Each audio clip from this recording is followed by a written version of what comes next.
Hello, welcome to TJD episode 74. We watched Nocturnal Animals. I'm Ty. Jake. And I'm Drew.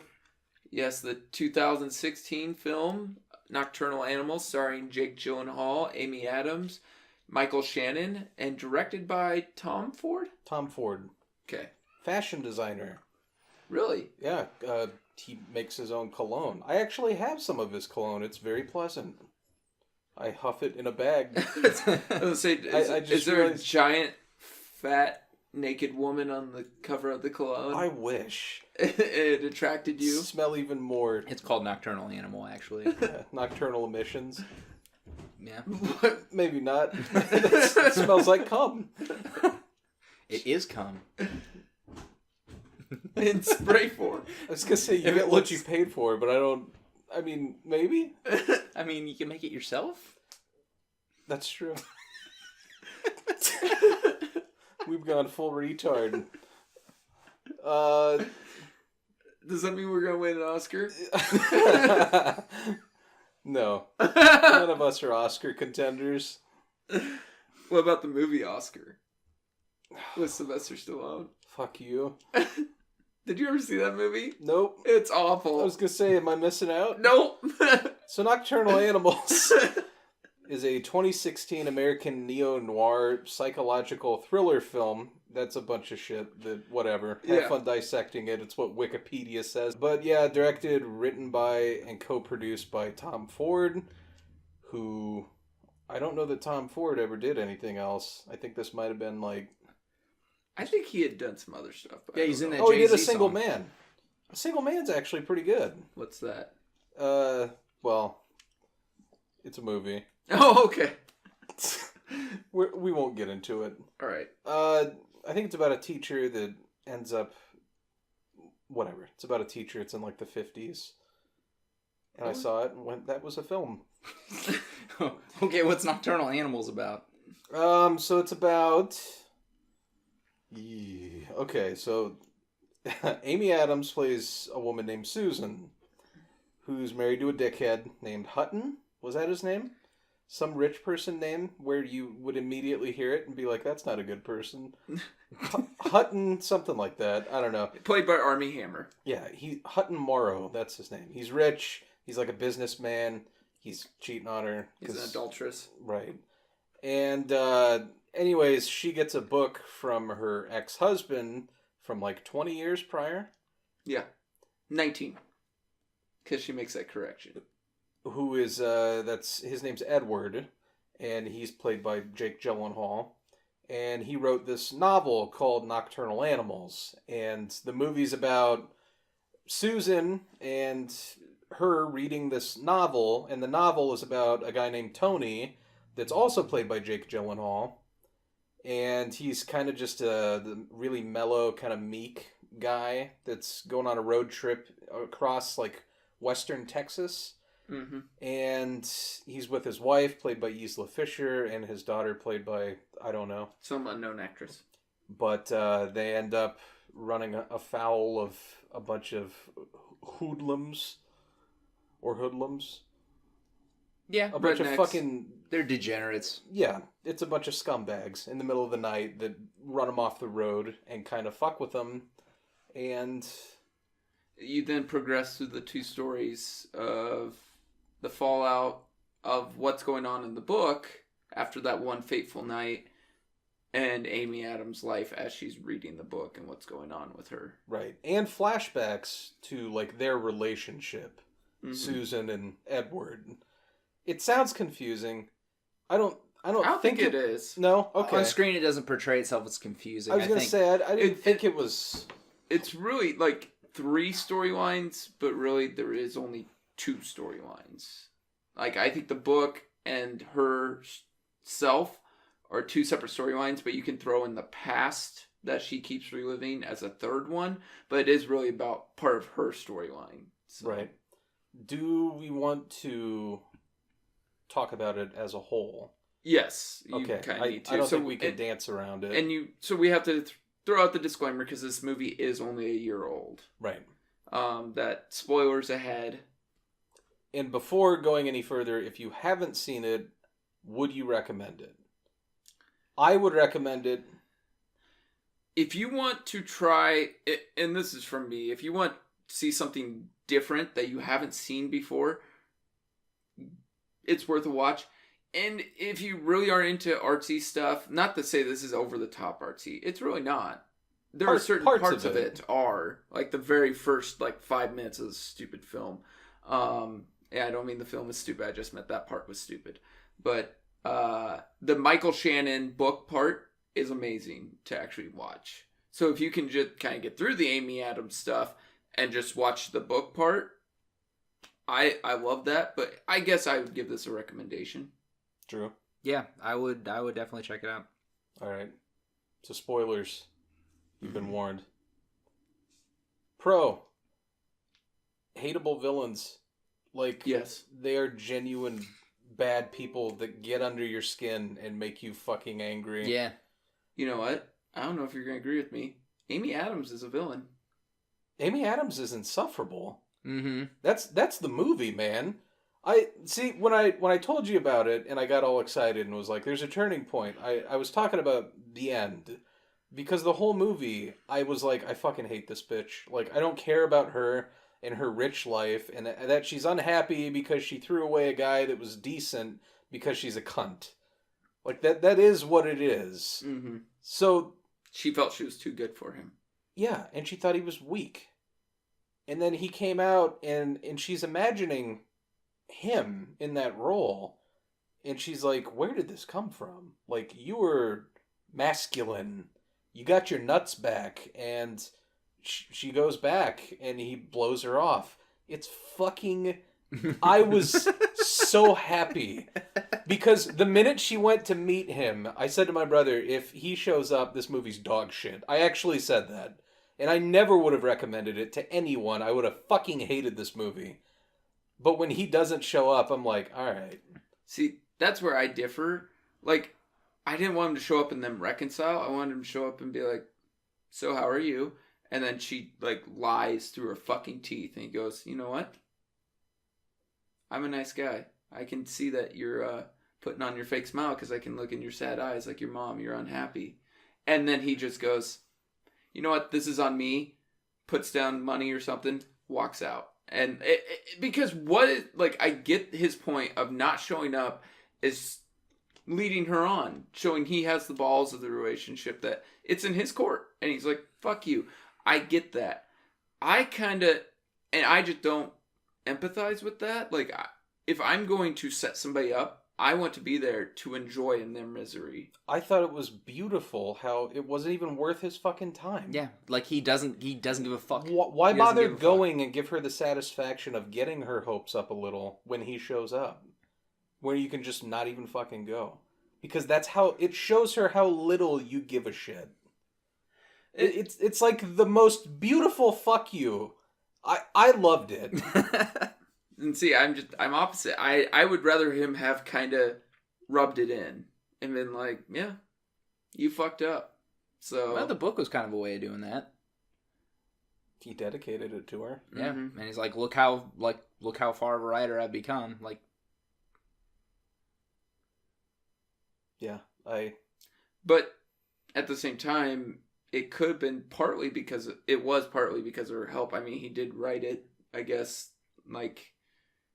from some of her critiques of him, try and take yourself out of it. Right. But then he actually wrote a character that was pretty much him until the end. I got a question for you guys. While watching the book portion, and then finding out what you find out about Amy Adams and her family and leaving Jake Gyllenhaal, do you think that the book was that family, killed the potential?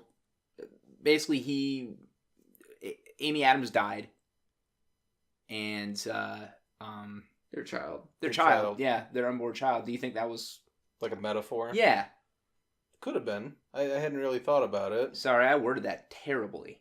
No, I get what you're saying. We get what you're saying. Yeah. I mean, I was trying to draw parallels, and I couldn't quite get there. I was trying to do the same thing you were doing. Yeah. And I couldn't quite... I saw it more as he painted a way for himself to look weak because he does throughout the whole film. He doesn't fight for them when they get taken. Yeah, and, yeah. And so it's a whole thing of him actually becoming a stronger person. Right. And even though it all ultimately ends in his death, it just was showing, I have the balls to do this. Right. So I thought it was more about himself, because she said, take yourself out of it, and he actually threw himself even more into it. Yeah. So... No, but the weakness, him being weak, that's mentioned throughout like the entire movie, and like within the first 10 minutes of the movie, when you're seeing all the stuff that's going on with him and his family, and I just wanted to fucking scream at the fucking screen, like, you were being a bitch right now. Like, get up and stand up for your family. Do something. It's a very uncomfortable scene. Yes. It's like a Last House on the Left type of situation. Sure. Not in terms of like Last House on the Left was like rape, like prolonged horrible shit happening.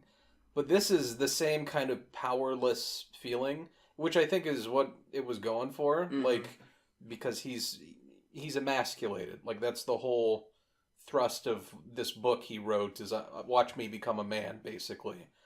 And he's outnumbered. He can't really do anything. Like, he has no weapons. He kind of tries to. He gets his nose busted, and like, he can't really do shit. It's completely out of his control, and you just have to go along with it. You're just like, what the fuck? Like, what would you do? It makes you angry. Like, Yeah. It made me angry. Frustrated. It freaks you out a little because you're like, shit, this could happen. I'm just saying, like, the whole thing is, like, he's like, I don't care about you. I get that. But at the same time, why go through all this trouble then? Like, without the satisfaction of knowing she, like, fell for it. She got all that hope up to then you can just rip the rug out. Well, if my ex-wife aborted my child and ran off with another guy... Yeah. I would absolutely cherish the moment to say fuck you. In the most subtle way. I was just because saying... it hurts that much more. Where you're like, he didn't even take the time to come here to say fuck you. That's just me, though. I'm malicious and petty. I would send her the book, and then I would go tell her to her face, you know, this is written to you because of XYZ, fuck you, walk away. I don't think you need to explain it. And if you say that, you don't know she'll read it. If you just... No, I let her read it when okay. we meet. And she's like, you know, I like this. But like, she had a question or two and be like, well, that was you. But that's so goofy, though. Like, why show up and be like, you know that book's about you? She'd be like, yeah, I know. I picked up on that. You get what I'm saying? Well, what if she doesn't? Then she's a fucking idiot. And then you can rub it in and be like, you're a fucking idiot. But anyone would pick up on that. I'm pretty sure, like... But then why would she... If she picked up on it, why would she even want to meet him? She'd be like, wow, he thinks I'm a fucking... Because she had him wrong. Because he was an actual good guy. Because her mom convinced her... Well, no, she knew he was a good guy. That wasn't the issue. She knew he was a good guy. Her mom convinced her to be an uptight fucking bitch. And to throw the shit away. And she did that. And she did it. And then now that she's there, she's like, oh, I fucked up. Maybe I'll go back and see him. So he gets her hopes up. Yeah, we can meet. Then you don't go. And she gets drunk, and she looks sad. I don't think I've ever been so pleased to see a woman unhappy. Other than every sexual encounter I've ever had. Wow. That's how I nut. Sadness and disappointment. More crying. Please. I don't know what that voice was. Say you love the crying game, don't you, Jake? We're gonna build a sex wall. I don't know what the fuck's going on anymore. Is that your Donald Trump impression? I don't know. Maybe. Perhaps. Are you gonna have the pee on you on the sex wall? Yeah. What has happened? To the country? No. Oh. To this podcast. The country, too, I guess. I was going to say, this pod's just an mirror. an analogy for the country. Did you write a book about it? I mean, we watch a horrible movie and give a fair review of it, and people get triggered, so... Who got triggered? Yoga hosers. Oh, yeah. They told me to eat a dick. Yeah. Have I bitched about that lately? No. Oh, I let it go for a little bit? No, every pod. pod. I was okay. being sarcastic. For Jake. Fair enough. I mean, we live in a world where people don't talk about Shaggy anymore. Oh, god damn it. It's a fucking tragedy, isn't it? It is. It's a national tragedy. I got a pro. Aaron Taylor Johnson is a motherfucker. Literally. Yeah? Yeah. Oh, God. I fucking hate him in this movie. And not every movie can make you feel that way. Like, you watch Die Hard. No offense, I'm not shitting on Die Hard, but, like, you're like, Hans Gruber, he's somewhat likable.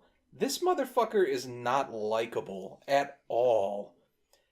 And it's weird because he seems almost approachable in the beginning. Like, when he rams him off the road and he's like, you know, you're supposed to stop at a crime scene. Like, he does the classic kind of, I'm the psycho in the movie, but I'm going to present myself like I'm not completely psychotic, but you can't fucking trust me. Kind of like well, that actually doesn't make sense at all. I was going to say Texas Chainsaw Massacre, but that's not working. They were psychotic from the get-go. Like a Last House on the Left. Hey, we're just a bunch of dudes. If I were to be honest, I'd probably say this is the best movie I've ever seen him act in. Yeah. I mean, Kick-Ass, he doesn't really get a lot of opportunity to really act, I guess. Same with Godzilla. Godzilla, meh. Like, he's almost relegated to, like, a background character in Godzilla. He is, yeah. Like, Cranston steals the show. Then in the first half, and then, yeah. But he's not bad. No, he just... This movie made me go, holy shit, that guy can actually act. Yeah, he can act. And he won a Golden Globe for it.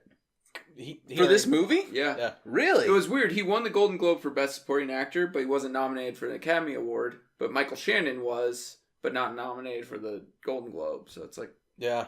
Super weird. Wow. Yeah. He deserved it, man. Like, it was great. Great performance. I couldn't even tell it was him. Because of all the hair and the mustache really throws it off. Oh, yeah. But, yeah. I was like, oh, shit, that's Aaron Taylor Johnson. But...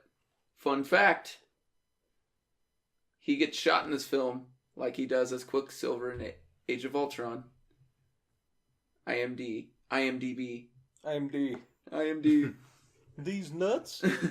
Actually, that wasn't even on IMDb. I figured that out on my own. I was like, oh, interesting. You should add it to IMDb. I should.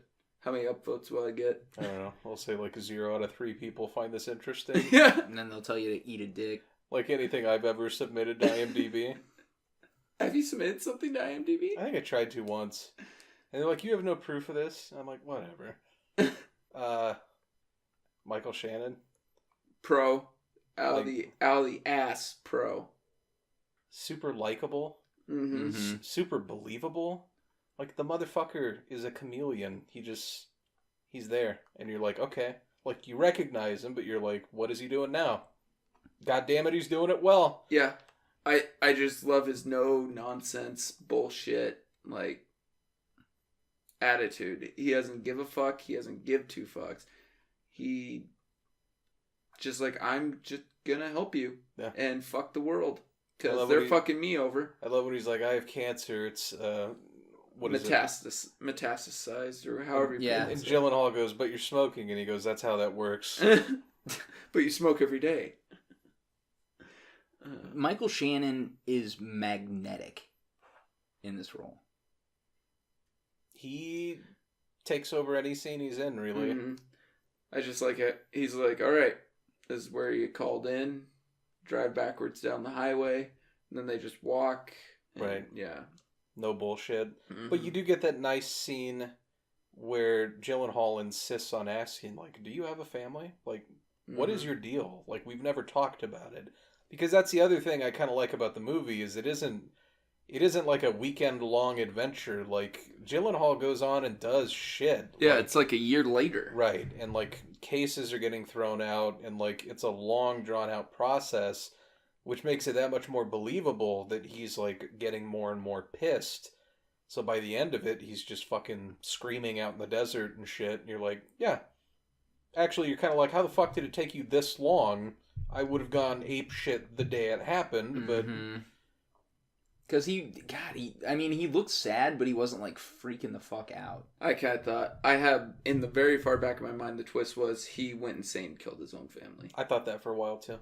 So, And I also thought, for some reason, Amy Adams, when she's reading this book, is acting very strange sometimes. Yeah. Like she's playing with her clit or something. Maybe not that intense, but like the breathing and shit. And I'm like, did he just write a story that happened to them? Like, did him and her, when they were married, load up in a car? And like, but then it goes on and you're like, okay, it's not that type of thing. But I thought that for a little bit. I don't know. The whole time I'm like, why are there fucking fat chicks at the beginning of this movie? I thought he maybe wrote it about himself. Oh. And until the very end when Tony, the main character of the book, dies. Then I was like, well, obviously it's not written about himself then. Connie kind of dies in a stupid way. Yeah. Like, let's call a spade a spade. Like, that whole book portion was amazing up until that very finale. Well, I have another con. Oh. But do we want to explain? I read, like, when you mentioned it, like, did he shoot himself? And I'm like, I think it was deliberate. I looked it up, and I guess he's supposed to have, like, hemorrhaging, and he didn't know what he was doing, and he just falls and shoots himself in the gut. And I guess in the book, he has this dream about them actually driving somewhere, and everything was okay. But in this, he just kind of falls in a field, and, like, it's kind of stupid the way they did it. I'd rather he just killed himself. Yeah, like deliberately. Because your life's fucked. But you don't shoot yourself in the gut when you kill yourself. Like, that's not a good way to go. Well, and like, that's why I thought it was accidental, is because he was stumbling so much, even though he had one okay eye. I was like, probably, not that I thought he had brain hemorrhaging, but that he just was, like, so disoriented, he kind of forgot, and, like, his finger slipped, and he just shot himself. Mm-hmm. No, you ended up basically being right. It was just him falling on it and killing himself. Which is that's just a bad ending. Like, I'm not saying, like, Michael Shannon had to show up and save him, but... Yeah, it could have been done differently. Yeah.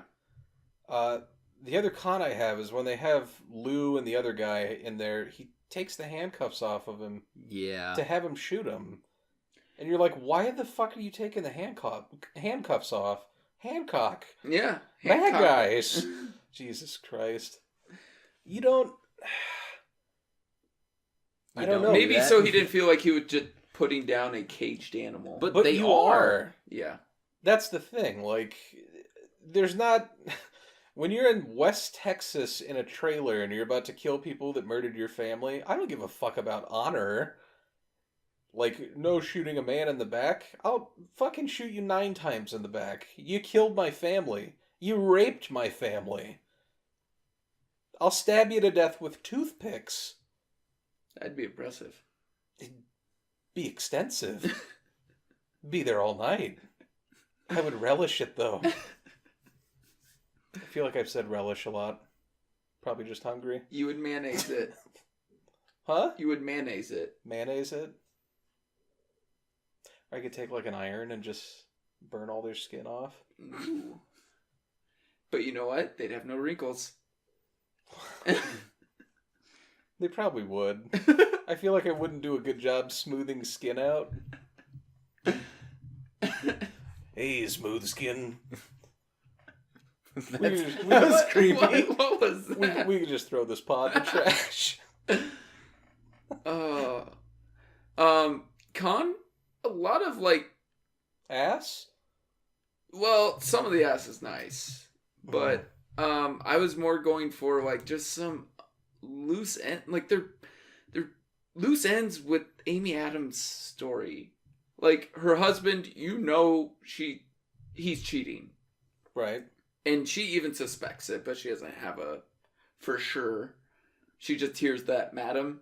And then he never pops around. I'm like, no way she's all this shit that's happening isn't happening in one day, and she's not reading this book in one day. He had to come back.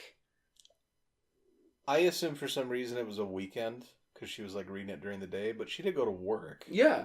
So I don't really know the time frame. Mm-hmm. I thought it was like a week. I just never really cared. Because like Drew said, I fucking hated her. I hated everything. And I guess I just thought the whole point was she's miserable and she's going to be that way because she fucked up. And he's moved on.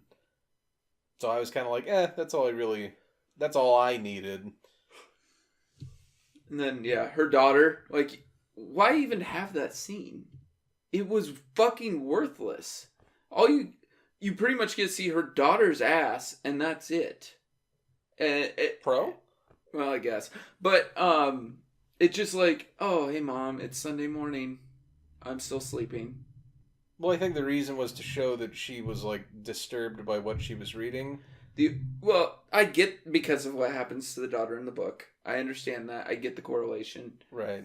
And I also then, it's kind of, not poetic justice, it's just kind of irony that she has an abortion to then have a daughter later. So, but you don't find that out till later. Like, she has a daughter, but then she had already had an abortion. So she didn't think that family was good enough, but, you know, with this guy it was. So. Okay.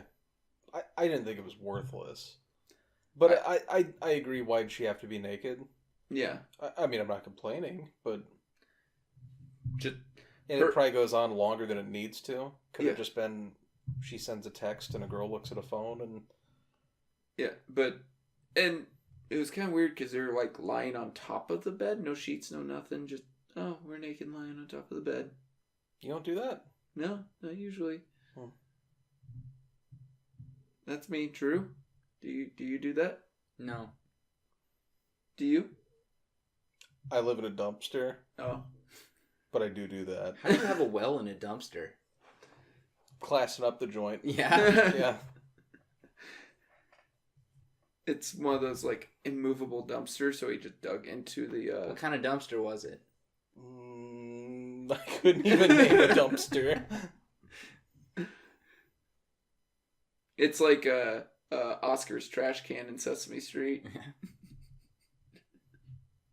Some no-brand trash can. Well, I just meant, like, he has a huge... He's got like a basement. Yeah, that's huge. What? Yeah. Did you never watch Sesame Oscar Street? had like a whole underground bunker. Yeah, that was Yeah, the whole yeah. joke. Yeah. Yeah. I didn't know He looks that. like the poorest motherfucker on Sesame Street, but really he's balling under there. He's got, like, a swimming pool down there and a bunch of other shit. Yeah. Well, goddamn. Mm-hmm. You need to do more drugs so you can watch Sesame Street. Is Oscar still in a trash can, or have we decided that's not PC enough? I'm pretty sure he's probably still in a trash can. I think People he's still haven't in a cried trash about can. that. It makes Nah. fun of the homeless community. You just wait. If Cookie Monster can't eat, give it time. if Cookie Monster can't eat fucking cookies, then he can't live in a then trash can. I don't want to live on this fucking world anymore. Right. Well, Snuffleupagus, they had to come out and actually show him because, like, kids were getting upset like that. Becoming schizophrenic. Yeah, because Big Bird was the only one who ever talked to him. So Kids are like, what the fuck, man? uh, You see that elephant over there? I don't see nothing. Pass that joint. Heroin. Alright. I need a Requiem for a Dream Sesame Street crossover movie. I think there was a homicide on the street, and it was a Family Guy short where it was like Bert and Ernie were like detectives. Oh, I think I remember that. Yeah, like, and they were sleeping together. They were, though, right? They had separate beds. Oh, And one of them bathed with a rubber duck. sick fucks. That was his dildo. The duck? Yeah. Rubber ducky, You're the one. gonna Right. put you up my bum. Rubber ducky, I'm awfully fond of you. Bet you never thought you'd get that with this No, pod. I never know where we're going. But we don't need roads. Where we're going, we don't need roads. I don't think Today's pod is brought to you by the letter S for sodomy. You're not wrong. Oh, Coming next week, a Serbian film. jeez. Wow. That might get cut. We'll see how drunk I am when I'm editing this. Since I've lost control of my life. Jeez.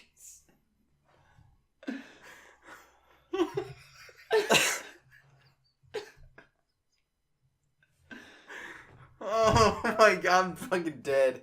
I'm dead. What else we got? Help us, Ty. The only sane one here tonight, I guess. Yep.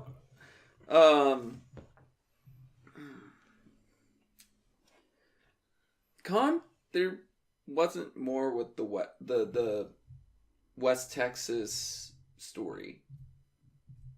I think. Oh, I see. Like more time down there. Mm-hmm. Yeah. Would you? I guess it's kind of a hard question because we've only seen this way. Mm-hmm. But do you think just the novel portion of it could have stood on its own? Yes. Oh yeah. You can flesh it out a little bit more. And yeah, I do think it can stand on its own. And can we agree the Amy Adams portion wouldn't have stood on its own? Agreed. Yes. So it kind of makes sense that you had to put it together. You can turn it into some shitty romantic comedy. Yeah, but it wasn't funny, really. No. No, but they'll try and bill it that way. And it wasn't all that romantic either. No. It was just kind of like... my husband's cheating on me. It's like that Whoopsie. that portion of the romantic comedy, like 2/3 through, where it just falls apart and everyone screams at each other for a little bit, but there's no like reconciliation. It reminded me of the breakup. You know, that movie had balls. I'll give Breakup? it that. Yeah. Jennifer Aniston. Yeah, ends on And a Vince downer. Vaughn. Yeah, I for that movie not being great overall, I will give it that it didn't go for the happy ending. I was like, this movie didn't need a happy ending. It didn't deserve a happy ending, and like a happy ending as in them reconciling. Right. And I was happy with that. I was like, you know what? This movie had balls. It went there. Some of those movies are interesting because like a dude will watch it and side with one, and then you'll watch it with like your girlfriend, and she'll be like, "How can you side with that person?" And you're like, "Oh fuck, this isn't gonna work out." So you watch like Just Friends, and they sided with Ryan Reynolds, and then they're like, "How dare you? Anna Faris was in the right."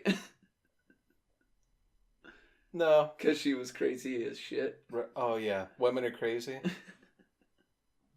I didn't say that. I just say Anna Faris's character was crazy as shit. Jake spouts a bunch of terrible shit that doesn't belong in the podcast. The boys are now discussing the rape in this movie. I'm glad they didn't really show it. Like, you have that one, like, You have that scene. that visualization he has in his own mind, but that's pretty much it. I don't think they had to show it. No. It was already so like nauseating. Mm-hmm. Just the shot where like they throw him in the car and you see them in the back window, and you're like, "Fuck, I have a feeling I know what's gonna happen, Mhm. but I don't really want to know."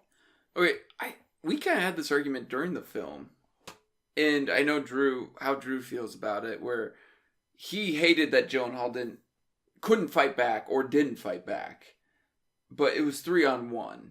I would have found something. I would have found a weapon. I would have done anything I could have possibly done. You're in the desert in West Texas, though. You're Like, trying to do everything you can to keep the situation calm. and it's one of those things like in the moment you're not. You know what I mean? I wouldn't have been fucking rational. I probably would have done some ignorant shit. That's fair. I mean, Mhm. you could say that. I won't say that he didn't try. I mean, He did hide like a bitch, Mm-hmm. but I think because he hid, he lived. Yeah, that's the Yeah. only reason he lived. And he did try to fight them off, but he also stopped when he realized it wasn't going to get him. He had two guys on top of him at one time. There was nothing he could do. dude, if I was getting in my trunk or whatever and like looking for grabbing the spare tire or whatever, grab my tire iron, knock all those fuckers out. It'd be a scary situation. Oh yeah, Like, for if you sure. really think about it, you're out in the middle of nowhere. You don't have cell service. A bunch of fucking locals are fucking with you. Mm-hmm. Middle of the night. Nobody can hear you. I can't believe the Cop cops. fucking Yeah, drives by. I couldn't believe that either. Well, his siren and everything was already on. He might have been on a call. Right. So. But that was the only thing they saw. Mm-hmm. Besides the other car that just kept driving. And you see Aaron Taylor Johnson actually. He was nervous when When the the Yeah. cop went Yeah. by. It's like, Yeah, but what was with the red car? Like, that car just drove on by. The one that didn't pick him up when he was hitchhiking? No. No, the one that was driving right side to side with him when they're coming up on him. when Gyllenhaal's family first pulls up behind him, there's 2 cars on the road, like, right next to each other, and they're not moving. So he's honking at him. I thought they had 2 cars, though, and they both pulled over. No, one of them only pulled over. The other one kept on driving. Yeah. Maybe they're other friends or something. I have no idea. Could be. They're probably like, either that or they were the first ones they tried instigating, and then they let him go for Yeah. something else. Mm-hmm. What'd you think of Isla Fisher? She's barely in it, honestly. Could have been anyone. Yeah. It could have been anybody. Pretty face. Yeah, pretty face, but honestly, she's in it for 5 minutes? Mm-hmm. Yeah, I felt pretty much the same way. And honestly, the more I think about it, just fuck the whole Amy Adams storyline. I do not care. Like, even that ending, I know how much you like it. I really don't fucking care about Amy Adams at all. I don't care about that part of this film.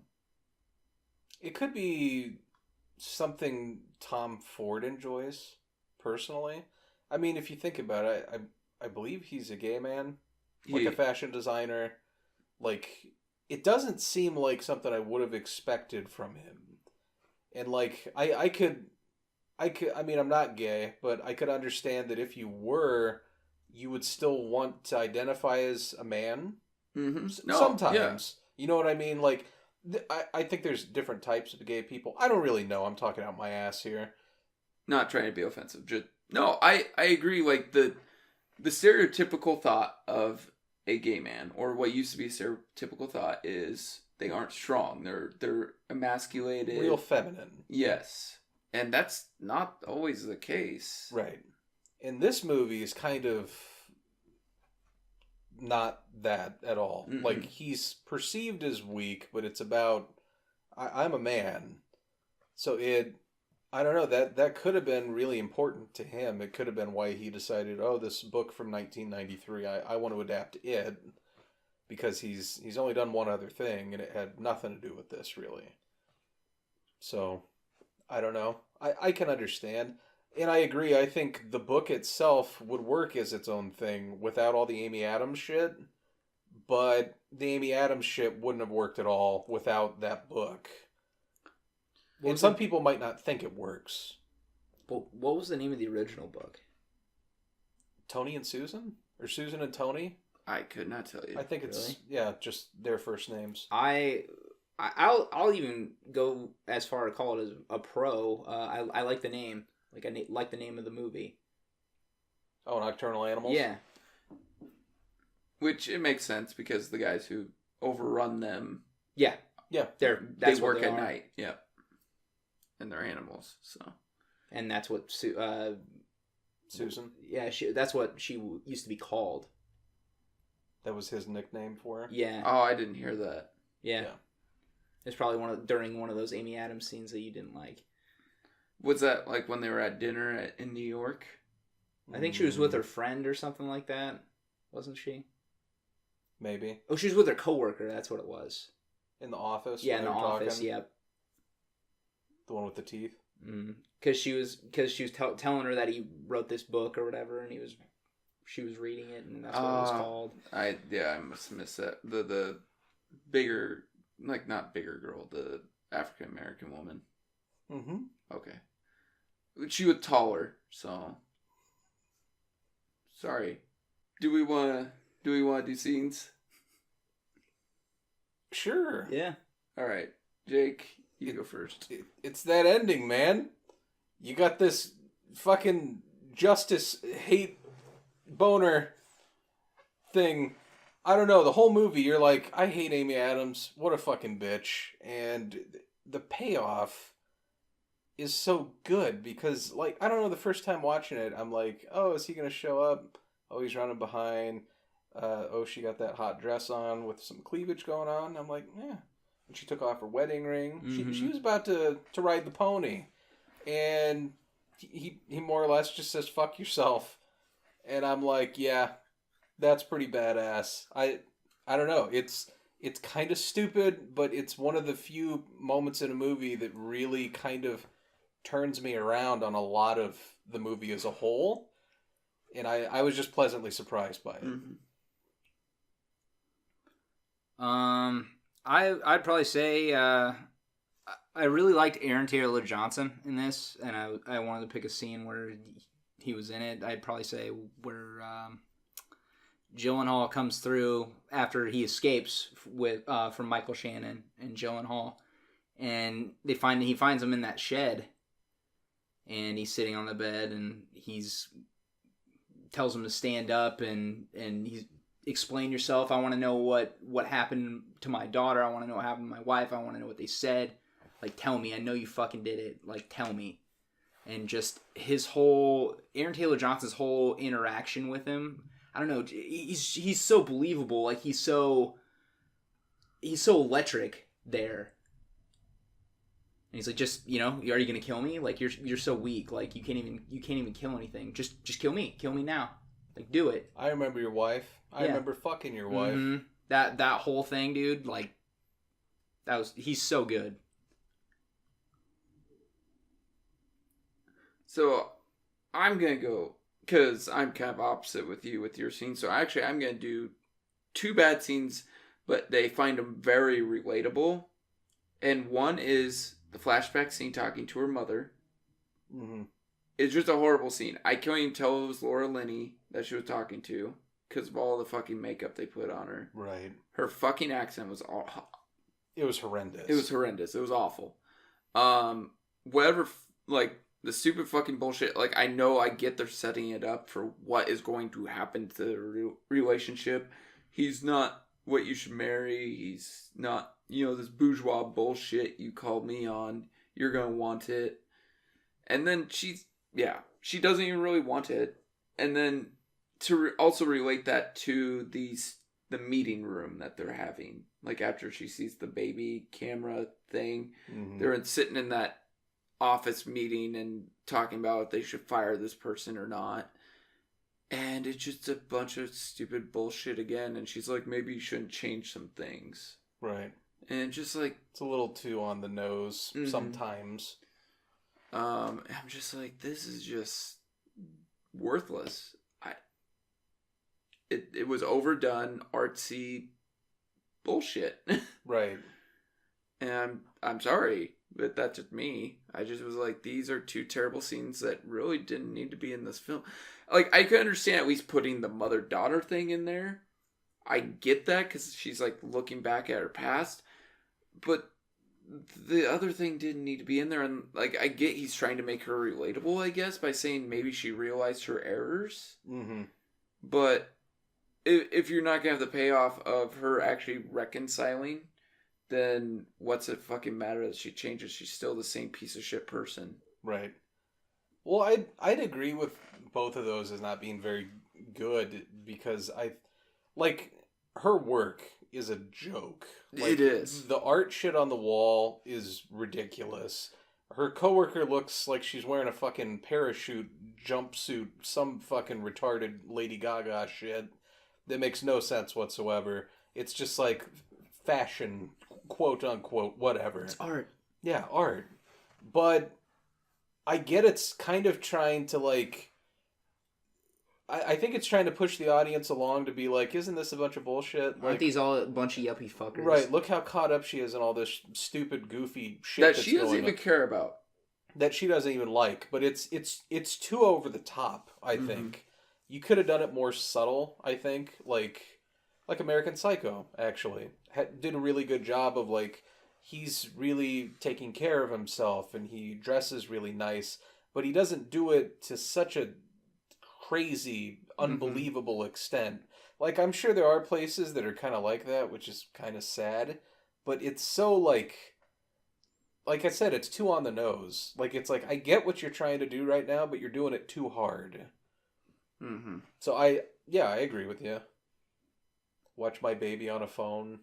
Like, oh, don't worry, the new one comes out next week. yeah, that And comment. it was a fucking iPhone, and it's like, fuck this shit. It's just too... It was too much. Did you guys like the scene, like the part right after that where Aaron Taylor Johnson comes out of the phone? Well, that's the other thing that's, like, we kept saying during the movie, like, I've never read a book that made me feel that way. Yeah, like, you're imagining about it. I've read some books, and, like, you visualize what you're reading, and, like, it's really good books, but I've never been like... I wish Hermione would fuck me, but it never happens. Oh, stop it, Ron. Okay. Wingardium Leviosa. No, I don't get that into books. Yeah, like, I've read some really fucking good books that are very descriptive, but I've never been like, oh, now this guy's actually trying to kill me. I've never thought that. It just seemed like kind of a lame way to put a jump scare in. Yeah, that was weird. It felt forced to me. In a movie that didn't need a jump. I mean, it was effective. It makes you jump, but you're like, why is there a jump scare? Yeah, it's because you absolutely aren't expecting it at all. And, like, right. The whole thing is, too, like, it's because she's not sleeping, and it's like, why is she not sleeping? Like, they don't even go into that. They keep saying, have you been sleeping? No. It's because the Babadook's been at her place. She's like, I'm so horny for my ex-husband's wiener.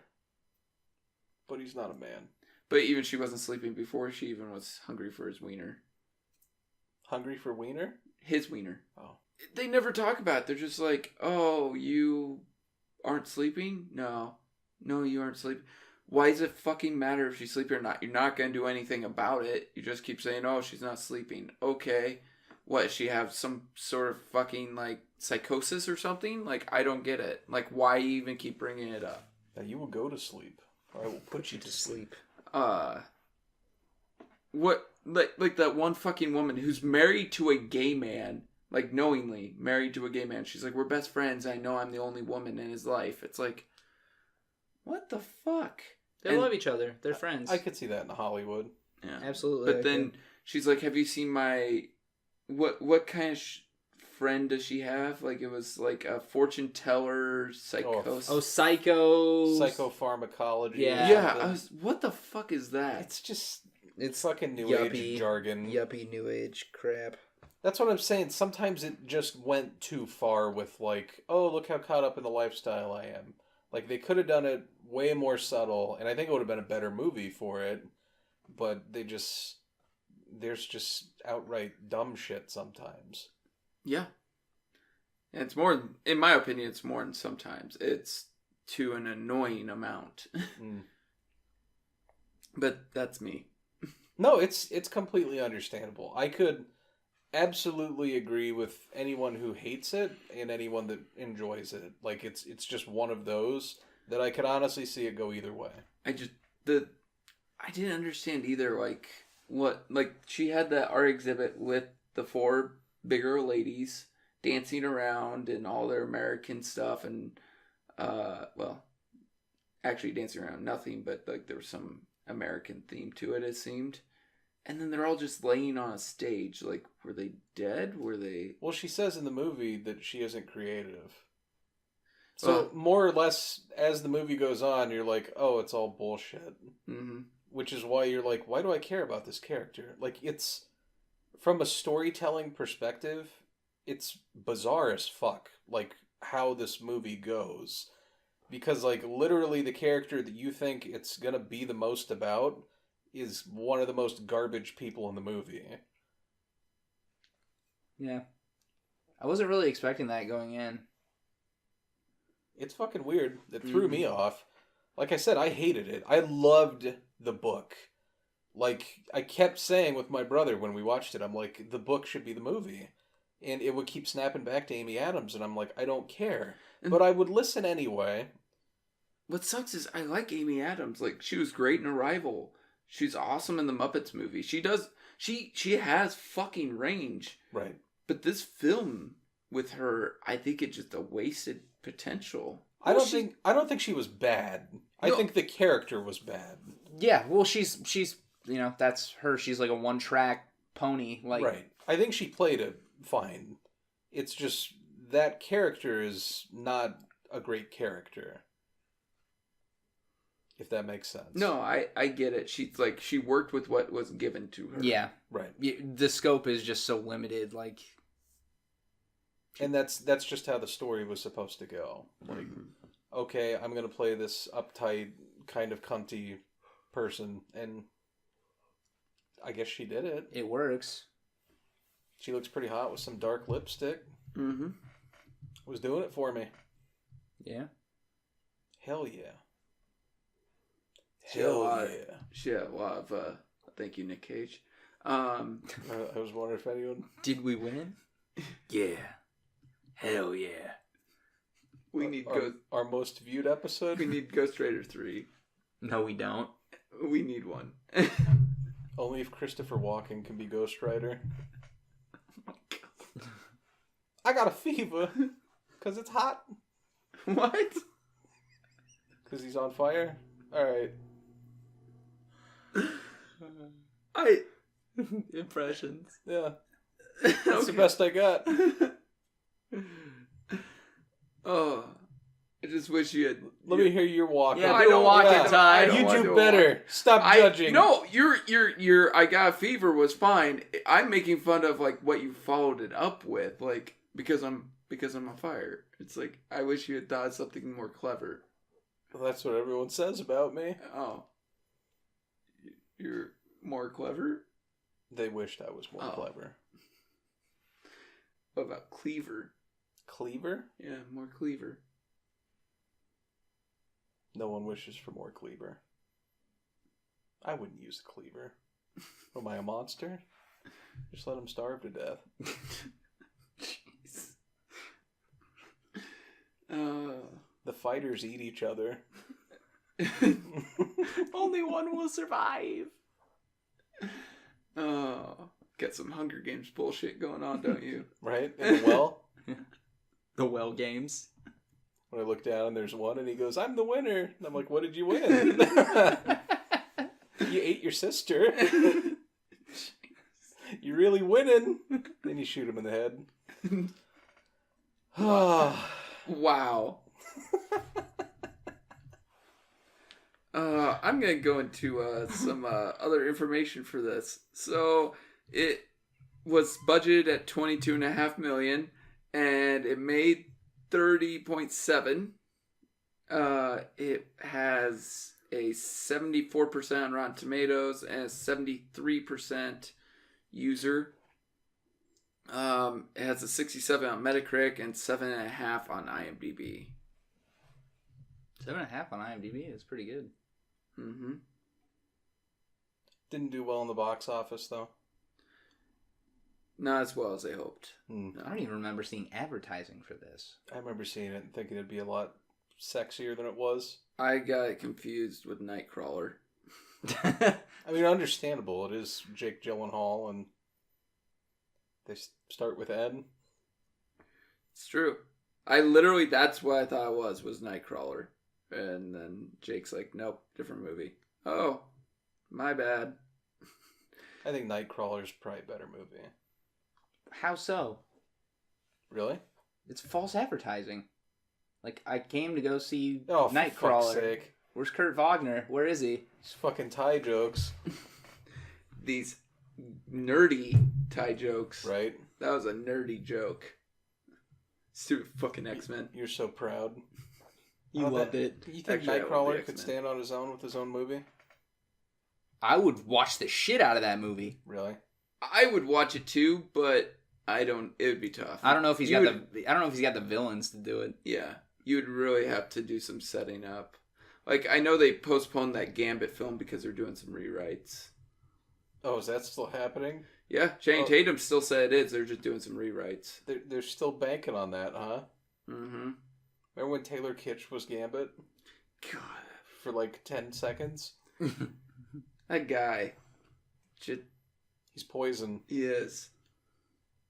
He's the new, who's that fuck that was in Avatar and Terminator Salvation? Sam Worthington. Yep, he's the new that. Hey, people said that about Ryan Reynolds because, like, a lot of his films didn't make bank, but Well, that Bodyguard movie's not doing too hot. well, it already made its budget back. Really? Yeah, and it's been #1 in the box office for 2 weeks. It's because there's nothing out. Uh, It's the weakest summer ever. its first weekend beat expectations. Then, so it did do that first weekend. It didn't make a lot, but it exceeded expectations. And then second weekend, yes, it dropped because nothing came out worth a shit. Why did everything come out in July? Why did no one just go, hey, if we wait till August, there's nothing that would compete with us? Exactly. But yeah, no, I don't know. Like you put out a Planet of the Apes, or what else came out? Like another movie like that, rather than all of them fucking right next to each other? I mean, I get people are going back to school, but kids get off of fucking school and they still need shit to do during the weekend, so... And also you got, like, Labor Day coming up yet, and that. And, like, this is Labor Day weekend, and I know is what, it comes out this weekend? Right? Or I believe so. Yep. No, it doesn't even come out this fucking weekend. It comes out in 2 weeks. September 8th. No, I thought it came out next week. September 8th. Oh, well, that sucks. How you gonna swing that? With my dick? I don't know. You gonna look up coughing couch fart man? No. And then, like, good movies like that Lucky Logan or whatever by Steven Soderbergh just came out. Great reviews. Nobody saw it. I actually was, like, really worried about it. Like, I was like, that looks stupid as shit. And then I saw so many good reviews. I was like, I kind of want to go see that. But I didn't make it to the theater. Part of the problem. Yeah. You can't bitch if you don't go. No. True. It didn't intrigue me. And also, I really didn't see any advertising for it till, like, a week on TV till, like, a week before it came out. The only reason I saw it is because I looked on the Flickster app and was like, what the fuck is this movie that's coming out? Mm-hmm. So, and I was like, well, that looks stupid. But then I read reviews and was like, well, that actually looks good then. Now I look stupid. Yeah. But, alright, do we want to go and, do we have any other trivia? No, not really. Okay, let's go into reviews. I really enjoy this movie. It's not conventional by any means, and it isn't for everyone. It's probably not even for most people, I'd say. It's kind of a very strange category, I guess you'd put it in. I wouldn't really recommend it to many people, but I thought it'd be a good conversation piece anyway. But I like the kind of, I guess I'll call it misdirection in the movie, where it opens up kind of focused on a character that isn't super likable. You kind of don't really find her intriguing, and you kind of think she's terrible as a person, and just someone that I don't really identify with at all. And basically establishing that those feelings are valid, and that's more or less the point, is she's not a great person, that she dated someone that was a decent person, but decided that mom knows best, even though your mom's a cunt, and you fucked up. Mm-hmm. Now you fucked up. That's what this movie is, and it's so nice when it just that end scene. I can't explain how satisfied I was when he blows her off. But Michael Shannon is great. Aaron Taylor Johnson is great. Like, you have great acting in this movie. And a lot of people have never seen this movie. So, like I said, it's a hard recommend because it's very strange and not everyone is going to like it. It isn't for everyone. If you can't move past the kind of preppy, rich, bourgeois, we've been saying a lot, type of, like, beginning, the art house bullshit, like I had said when I said I was going to pick it, it's kind of David Lynch-ish, and that scares the shit out of me because I don't like that typically. This one gets better, I think, but I'd probably give it a 7. This is my first time seeing it. I never even heard of it, to be honest. I hated the first hour of this movie. Like, it's just infuriating to watch because you're seeing all this stuff unfold and you're like, why is it this way, and why is Amy Adams such a bitch, and all this stuff, and it's really yuppie, hoity-toity kind of shit. But it did turn around. Like, I didn't see how it was going to turn around, but I think give it the time it deserves. It won me over in the end. Aaron Taylor Johnson's fantastic. Michael Shannon is so good. Jake Gyllenhaal I thought was great. It's pretty good casting, honestly. I like a lot of the shots. But at its core, I think it's a pretty decent flick. And like Jake said, I think it is hard to recommend to people. But I don't know. Give it a shot. You either like it or you won't. But I recommend it. I also give it a 7. Yeah, like Jake mentioned, the bourgeois hoity-toity shit that goes on with this is, in my opinion, a little overdone. And honestly, half of this film I don't give a shit about. And like even that ending, I frankly, like, I get the significance of it, but again, don't give a shit about it. But I love the book. Michael Shannon's awesome. Aaron Taylor Johnson's amazing. Fucking Jake Gyllenhaal is great. Mr. Prince of Persia is wonderful in this. And I just was like, I want more of this. And the movie is trying to teach a message through the book by a character you don't even see except in flashbacks. And that's why it kind of sucks, too, I think, is you never see present-day Jake Gyllenhaal. You only see flashback Jake Gyllenhaal or story Jake Gyllenhaal.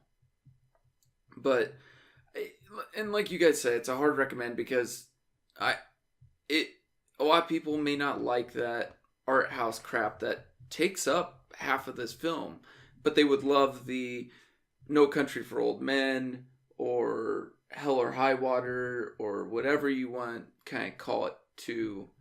That is the other half of this film. And that's what makes it so difficult when you try judging this film or recommending it. And like I said, just half of it didn't resonate with me. The other half, like, I would kill to have a whole movie of. And so that's why I give it a 5.5. Because if I don't like half the movie, but those 2 performances specifically, give it over a 5. That's fair. Like I said, I wouldn't be shocked either way. I wouldn't be shocked if somebody said that they didn't like it. Right. Like people I know, friends that I really respect their opinions, they came out and said, oh, I've seen a lot of movies, it just wasn't for me. Mm-hmm. It's understandable. It's one of those that it literally could go either way. And see, like, I know people would be like, you gave it a 5.5, why would you recommend it? Because of those 2 and that half of the film, you may enjoy this and then find something in that other half that I just don't see. Mm-hmm. So that's why I can give it a recommendation is, yes, I'm not giving it a great score because I didn't care for half the film, but because of 2 great performances, I have to give it a recommendation. That might not be a 5.5 for everyone. Yeah. Mm-hmm. Yeah. No, I got you. All right, so Drew, sorry we kind of ruined your thunder. Yeah, you did. You wanted to see it, but yeah. I'm gonna do the new It movie. Yeah, we already covered the prior miniseries, so why not? I'm excited to see like how this Pennywise iteration actually. I'm waiting to see Jake pee his pants. Dude, I'm gonna be in running up and down the aisleways, just peeing everywhere. Not in Alamo, you're not. We're going to Alamo? Where the fuck else are we gonna go? Marcus. Fuck Marcus. But I want to pee. You can pee at Marcus? They won't complain about it. Yeah, you're probably right. Yeah, he won't get kicked out. You're gonna make me cheat. Yeah, I won't get kicked out. He'll probably just get a free movie ticket. Gonna make me cheat on Alamo, huh? We'll see. I mean, yeah, we'll see. We'll find tickets. I'm excited because I think it's supposed to be a 2-parter. Yep, I think I heard that too. Oh, really? Yeah. They're gonna break it in half? Yeah. Yep. Just like the miniseries. What if they just wait 20 years so the kids actually grow into the role? How crazy. That'd be some Boyhood shit right there. a disappointment. Was it really that bad? I never saw Boyhood. Oh. I'm just talking shit. All right. Well, then we'll look forward to it. Any last things? No. Okay. So like, share, subscribe. Facebook, Twitter, Libsyn, YouTube, iTunes, your favorite podcast apps. TJD movie reviews. At gmail.com. Yep. Or just search it on Google. You'll find Or Bing. something. Bing? Yeah. Or ask.com. Is Ask still around? Yeah. Yes. We had this discussion. Bing is functional for stuff other than porn? Wait, we're not porn related? Actually, it might come up. All right. I think that'll do it for this week. I'm Ty. Jake. And I'm Drew. Bye. Thanks for listening.